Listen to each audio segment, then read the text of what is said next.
Because we didn't know about the plea deal. This is Ronnie and Cindy Watts, the parents of Christopher Watts, the man who pleaded guilty to killing his pregnant wife, Shanann, and his 2 children, Bella and Celeste. We were not allowed to talk to him about it. They're frustrated because they say his attorneys wouldn't let them ask him anything about the case before the plea. I asked Chris, if you did not do this, do not confess to something you didn't do, and she shut me down. She completely shut me down. And just like everyone else, his parents have a lot of questions after he confessed to killing Shanann, claiming he saw her strangle one of the kids. He said, I'm sorry, I went into a rage, and I killed her. And he said, I am so sorry. He says, I've ruined your life, I've ruined my life. Well, he told me, he said, Dad, I could not put the girls with her after what she did. He said I could not put them with her. And so instead of putting the girls with her, he decided to put them into the oil tank, which I still don't understand. I don't understand that either. He's not a sociopath. He's not a psychopath. A question his parents have is, what was the trigger to cause all this to happen? Something I asked when I interviewed him when she was reported missing.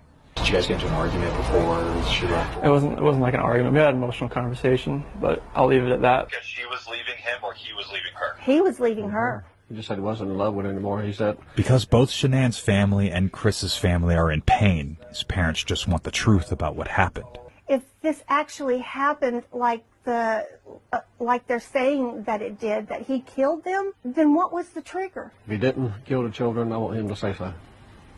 March 2026, Waupun, Wisconsin. The metal stool was cold beneath Christopher Watts, a stark reminder of the permanence of his environment.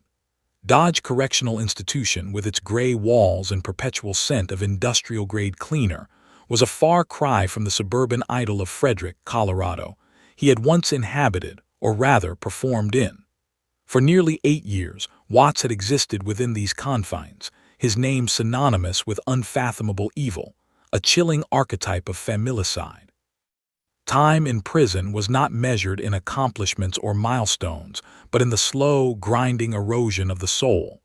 Yet, for Watts, a strange stasis had set in. He had long since abandoned the futile initial narrative, the frantic pleas, the performed innocence for the local news. The subsequent, disjointed confessions, which swung wildly between taking sole responsibility and attempting to shift the blame to his slain wife, Shanann, had hardened into a final, horrific admission, cementing his status as a monster in the public consciousness. His life was compartmentalized. A few selected inmates for conversation, the routine duties assigned to him, and the long, solitary hours spent in his cell.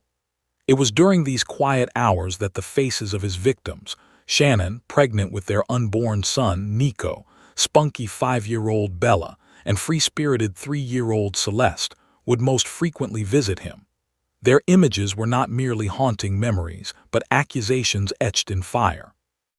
The media circus, the endless documentaries, and the public fascination had raged outside the walls, but inside, Watts was isolated from the full brunt of the noise, trapped instead with the unrelenting echo of his own actions. The letters he received were a morbid spectrum, hate mail that seethed with vitriol, confessions of love from parasocially attached women, and the rare, agonizing missives from his own parents, Cindy and Ronnie Watts.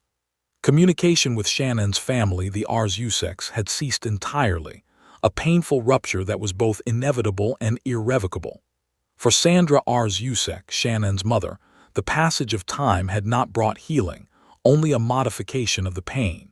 Phil, the moment she died, something woke me up, and I sat at the foot of, sat up, and a spear went through my forehead, and I heard the Holy Spirit say, Shanann. And I said, holy, something happened to my daughter. I knew, I swear to God, I knew. I woke up Frankie, I woke up the whole house. I said, something's wrong with Shanann.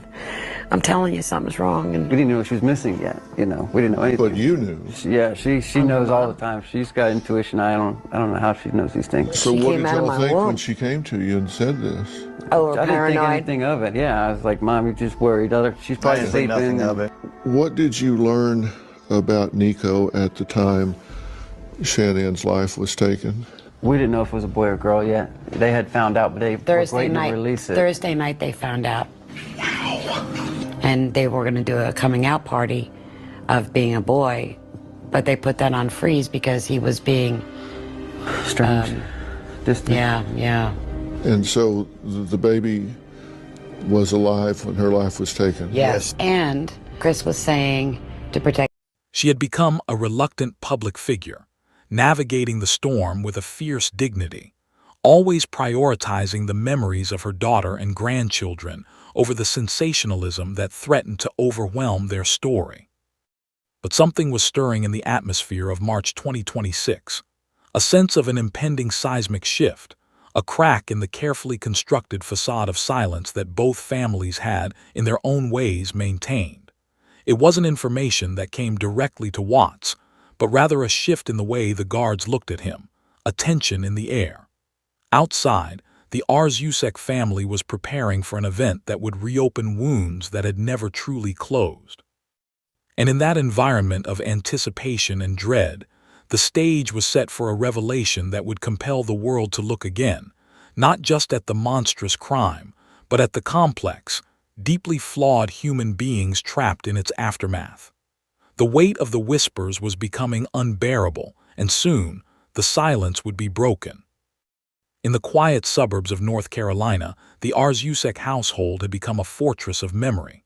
For Sandra Rzucek, the passage of nearly 8 years hadn't dimmed the vibrant, often chaotic energy of the daughter she lost.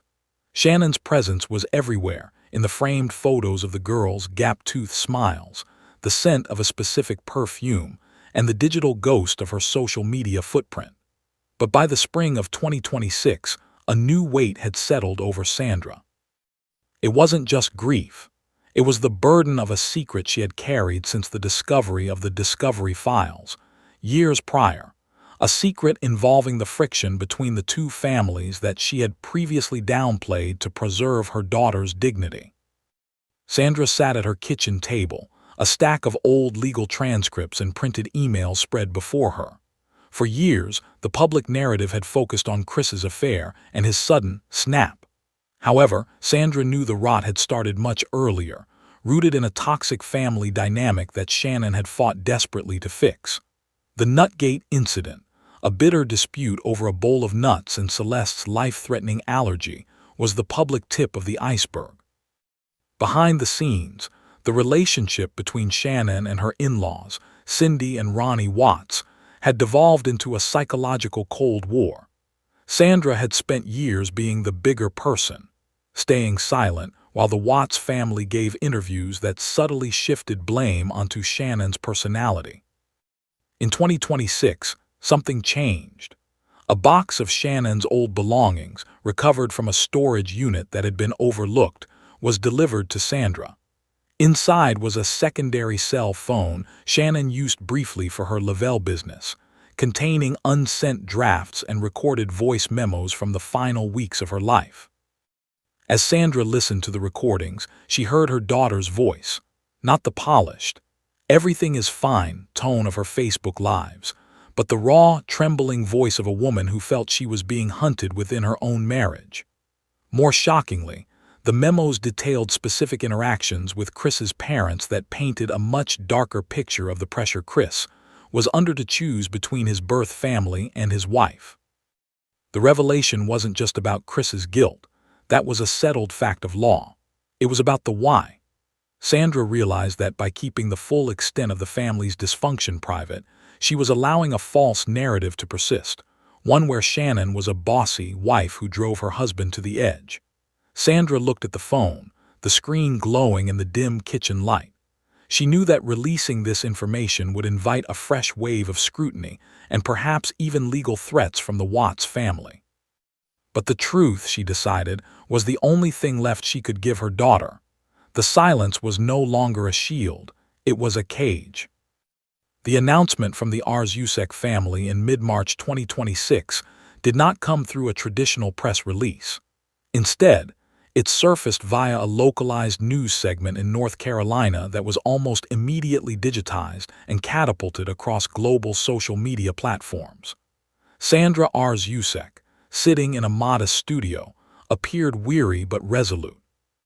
She spoke of the Discovery Files, The massive 2,000-page document released by the Weld County District Attorney's Office years prior, and how new digital forensic recoveries from Shannon's cloud backups provided a missing context to those files. The factual core of this revelation centered on the weeks leading up to the murders, specifically the period Shanann spent in North Carolina during the summer of 2018. While the public had long known about Nutgate, the explosive argument between Shanann and Chris's mother, Cindy Watts, regarding Celeste's nut allergy, the 2026 revelation provided a deeper look into the text exchanges that followed. Sandra pointed to recovered logs showing that the conflict wasn't just a singular spat. It was a systemic collapse of the family unit. The logs detailed how Chris had been caught in a pincer maneuver between a wife who felt her child's life was being disregarded and a mother who viewed Shannon's parenting as controlling. The media's reaction was instantaneous and polarized. True crime analysts on major networks began dissecting the triangulation within the Watts family. They revisited the 2018 interviews where Cindy Watts had expressed her own grievances, but now, with Sandra's new context, those grievances were viewed through a harsher lens of enmeshment. The factual narrative shifted from a sudden snap to a slow-motion train wreck. This wasn't a defense of Chris Watts, whose guilt remained absolute and uncontested, but rather a clinical examination of the environment that preceded the tragedy. As the digital firestorm grew, the public's obsession with the case was reignited. Forums and news comment sections were flooded with debates over family enmeshment and toxic boundaries. For Sandra, seeing these private agonies turned into public discourse was a double-edged sword. She had sought to clear her daughter's name from the lingering bossy wife trope, but in doing so, she had invited the world back into the most painful moments of Shannon's life. The archive of silence was fully open, and the world was staring in. While the digital sphere ignited with the Rzucek's new perspective, a different kind of tension simmered in the background of the Watts family's lives. For years, Cindy and Ronnie Watts had lived in a state of defensive grief.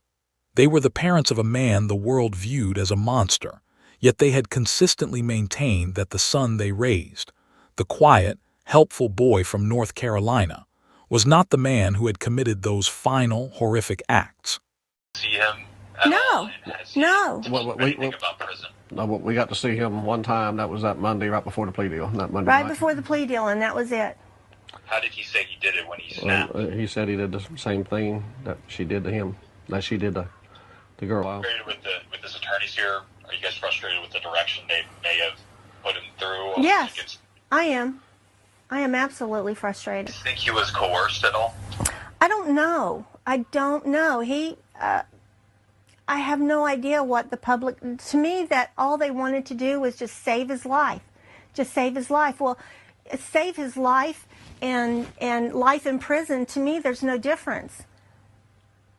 You know, he's going to die in prison, and there's no telling what will be done to him in prison. And I just want him to fight.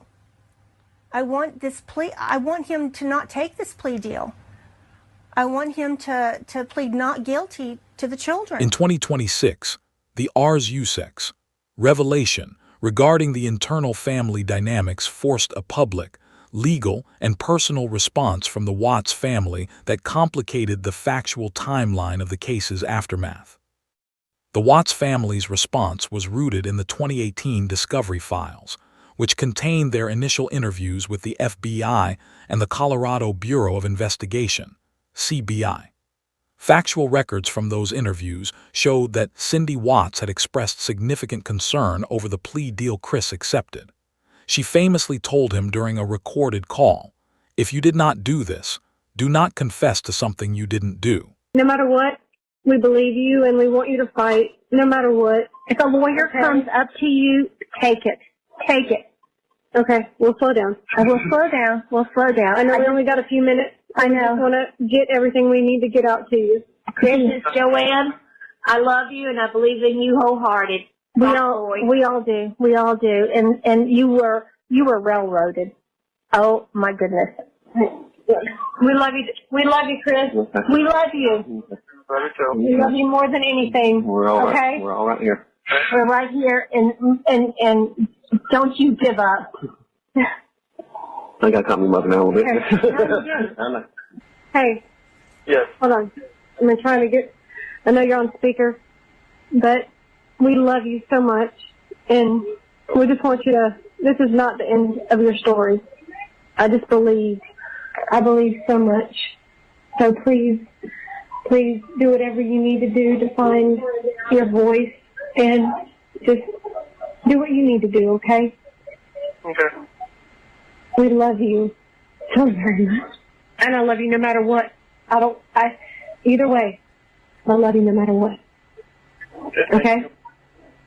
In 2026, Ronnie and Cindy leaned back into this narrative, suggesting through their legal representatives that the new digital evidence presented by Sandra Rzucek was being used to character assassinate the living, rather than provide justice for the deceased. Legal experts noted that because Chris Watts had already pleaded guilty to 9 felony counts, including 3 counts of first-degree murder after deliberation, the internal bickering between the families had no bearing on his legal standing. However, the Watts family sought to address the specific allegations of toxic enmeshment. They pointed to their own archives of text messages, which they claimed showed a family trying to navigate a difficult relationship with a daughter-in-law who they felt had cut them off from their grandchildren. This chapter of the saga highlighted a painful, factual reality of the case. The Nutgate incident was not just a domestic dispute, but a catalyst for a total breakdown in communication. The Watts family maintained that they had been villainized for a medical disagreement, while the Rzuceks viewed it as a blatant disregard for a child's life. As 2026 progressed, the two families remained locked in a stalemate of memory, each side using the same set of facts to tell 2 entirely different stories about the woman who was gone and the man who remained behind bars. By 2026, the man at the center of the storm, Christopher Watts, had spent over 7 years within the Wisconsin Department of Corrections. Factual records from his time at Dodge Correctional Institution indicate a life defined by isolation and a shift toward religious study. Following his 2018 move from Colorado, necessitated by security concerns, Watts had reportedly become an evangelical Christian, spending much of his time reading the Bible and writing letters to various correspondents. The revelations, emerging from the Rzucek family in early 2026, reached Watts through his limited contact with the outside world. While he had previously provided a more detailed confession to investigators in early 2019, admitting to the premeditated murder of his daughters at the oil site, his psychological state in 2026 remained a subject of intense public speculation. According to experts who have studied the case, including those who analyzed his letters, Watts often displayed a flattened affect, describing the most horrific details of the crimes with a chilling lack of emotional resonance. Inside the prison, Watts' daily routine was a stark contrast to the life he had sought to reset in 2018. He was no longer the fit, suburban father or the lover seeking a fresh start. He was inmate 674,796. The 2026 disclosure of Shannon's recovered voice memos and personal notes reportedly hit a nerve. These recordings captured the reality of their marriage that Watts had tried to rewrite in his own mind. For the first time in years, the factual evidence wasn't just coming from a police interrogation room, but from the voice of the woman he had silenced. Prison records and secondary accounts suggest that Watts remained largely in protective custody or administrative units to ensure his safety from other inmates. In this vacuum of social interaction, the new information from the Rzuceks forced a confrontation with the why of his actions. He had once told investigators that he felt carried away by his circumstances, but the 2026 evidence further reinforced the premeditated nature of the tragedy, leaving no room for the snap narrative he had once hoped the world might believe. As the emotional fallout of the 2026 revelations rippled through the public, the Rzucek family remained steadfast in a long-standing legal battle, ensuring that Christopher Watts would never profit, financially or socially, from the destruction of their family. This effort was rooted in a factual legal framework established shortly after the 2018 conviction, which became a central pillar of the case's legacy by 2026. Under Colorado's Son of Sam law, CRS Section 2441201, any person convicted of a felony is prohibited from profiting from the commercial exploitation of their crime. However, the Rzuceks took this a step further. In November 2019, a judge awarded the family a $6 million default judgment in a wrongful death lawsuit against Watts. In the context of 2026, this judgment served as a permanent financial lien. Every cent Watts might earn, whether from a prison job paying pennies an hour or any potential future book deals or interviews, is legally diverted to the Rzucek estate. Beyond the money, the Rzuceks' 2026 efforts focused on the digital landscape. Sandra Rzucek had become an advocate against cyber harassment, specifically targeting YouTube creators and amateur sleuths who used the discovery files to spin conspiracy theories. Factual reports from 2025 and early 2026 show that the family had been working with digital rights groups to strengthen victims' rights in the age of true crime entertainment. They argued that the constant reanalysis of Shanann's private life constituted a secondary victimization. The factual reality of the 2026 revelation was that it wasn't just about new information, it was about control. By releasing the recovered voice memos and personal logs on her own terms, Sandra Rzucek sought to dismantle the speculative narratives of internet detectives. She used the law as both a sword and a shield, preventing Watts from ever owning his story and preventing the public from distorting it. The legal victory was silent, but it ensured that while the world might talk about the case, the financial and moral rights to the tragedy remained firmly with the victim's survivors. By 2026, the Watts case had become a primary case study for forensic psychologists specializing in familicide. Factual research, such as the profiles established by experts like Yardley, Wilson, and Lines, categorized offenders into 4 types: the self-righteous, the disappointed, the anomic, and the paranoid. In the years following his 2018 conviction, clinical analysis of Chris Watts increasingly pointed toward a 5th emerging profile, the self-preserving offender. This profile, as discussed in forensic circles by 2026, describes an individual who views their family not as people, but as obstacles to a perceived better life or a fresh start. The factual record of the case supports this. Watts was involved in an extramarital affair and was actively searching for apartments and vacation spots in the days leading up to the murders. Unlike many family annihilators who end their own lives after the crime, Watts' actions were focused entirely on concealment and the continuation of his own life. Psychologists examining the case in 2026 often highlighted the mask of normalcy Watts maintained.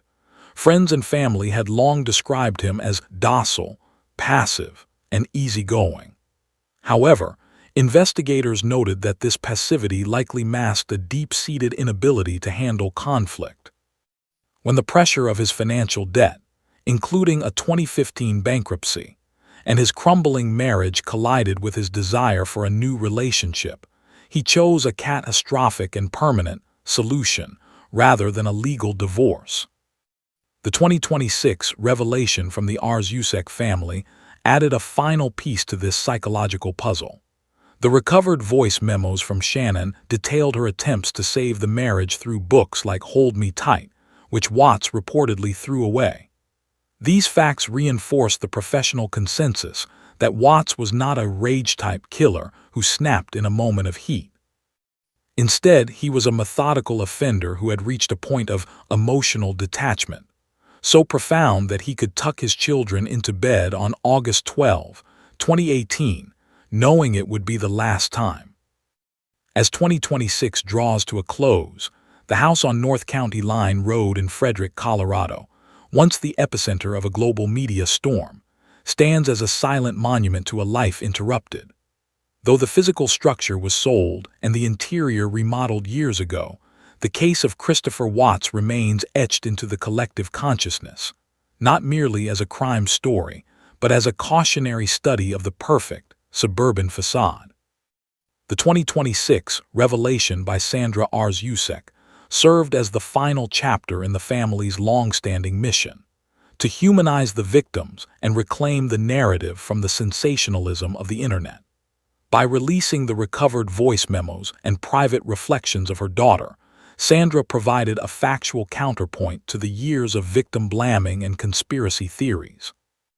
The legacy of Shanann, Bella, Celeste, and Nico is no longer defined solely by how they died, but by the reality of who they were, a family struggling with the same complexities of marriage, in-laws, and health challenges that many face, but within the shadow of an undetected predator. For Christopher Watts, life in 2026 remains a stagnant loop of prison walls and religious penance. His legal options are exhausted, and his public image is irredeemable. Factual reports indicate he spends his days in a state of forced reflection, a punishment far more enduring than the initial headlines. The $6 million judgment held by the Rzuceks ensures that he remains a ward of the state in every sense, financially, socially, and legally. The final takeaway from the Watts case in 2026 is one of advocacy.